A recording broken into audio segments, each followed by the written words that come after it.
সমাজবদ্ধ প্রতিটা মানুষকেই কথা বলতে হবে ভেবেচিন্তে, কারণ লোকে কিন্তু তোমাকে জাজ করবে তোমার কথা বলার ধরন থেকে। আর আমরা জানি যে রাজনৈতিক দলের নেতারা কিন্তু কথা বলতে কোনো হিসাব করে কথা বলে না, তাই তো? তো এইবার 2022 সালে 17 নভেম্বর রাহুল গান্ধী যে তার ভারত জোড়ো যাত্রাতে বেরিয়েছিল, সেই সময় তিনি মহারাষ্ট্রে গিয়ে একটা জনসভাতে ভারতের স্বাধীনতা সংগ্রামী ভিডি সাভারকার, এই সাভারকারকে বলেছিলেন যে সাভারকার নাকি ব্রিটিশ গভর্নমেন্টের সার্ভেন্ট ছিল। রাহুল গান্ধীর এই কথা বলার জন্য কিন্তু তার এগেনস্টে একটা ডিফেমেশনের কেস করা হয়। এবার কথা হচ্ছে, তাহলে ডিফেমেশন কি? ডিফেমেশন হচ্ছে এমন কিছু কথাবার্তা একজন লোকের সম্বন্ধে বলা পাবলিক প্লেসে যাতে তার মান সম্মান হানি করা হয়, এবং সেই সব স্টেটমেন্টের মাধ্যমে যদি সেই ব্যক্তির মান হানি হয় অর্থাৎ মর্যাদার হানি হয়, তাহলে কিন্তু সেই ব্যক্তি ডিফেমেশনের কেস করতে পারে। ঠিক আছে, এবার আমাদের ইন্ডিয়ান পেনাল কোডে কিন্তু সেকশন 499 এ ডিফেমেশনের কথাটা বলা আছে, আর সেকশন 500 এ ডিফেমেশনের পানিশমেন্ট দেওয়া আছে up to 2 years of imprisonment, মানে 2 বছরের জেল।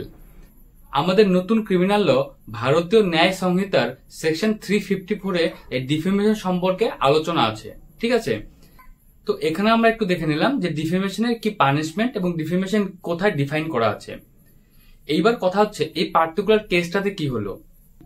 25 এপ্রিল ভারতের সুপ্রিম কোর্ট তার একটা জাজমেন্ট দেয়, যে জাজমেন্টটা দিয়েছিল জাস্টিস দীপঙ্কর দত্তা এবং জাস্টিস মনমোহন।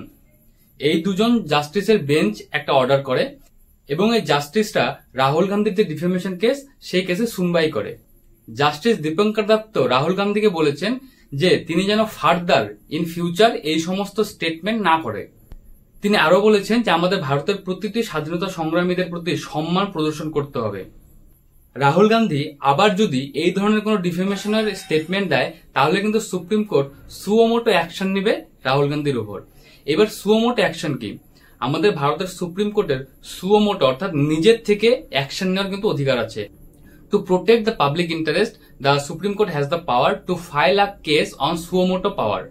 আমরা যেহেতু ভারতের নাগরিক, তো ভারতের সংবিধানের আর্টিকেল 51A তে প্রতিটি নাগরিকের জন্য মোট 11টি মৌলিক কর্তব্য অর্থাৎ ফান্ডামেন্টাল ডিউটিসকে এক্সপ্লেন করা হয়েছে। তার মানে ভারতের নাগরিকের মোট 11টি মৌলিক কর্তব্য আছে রাষ্ট্রের প্রতি।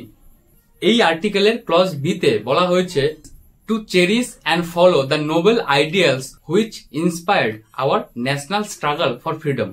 মানে যে সমস্ত মতাদর্শগুলো স্বাধীনতা সংগ্রামকে পরিচালিত করেছিল এবং উদ্বুদ্ধ করেছিল, সেই সমস্ত মতাদর্শগুলোকে আমাদের কি করতে হবে?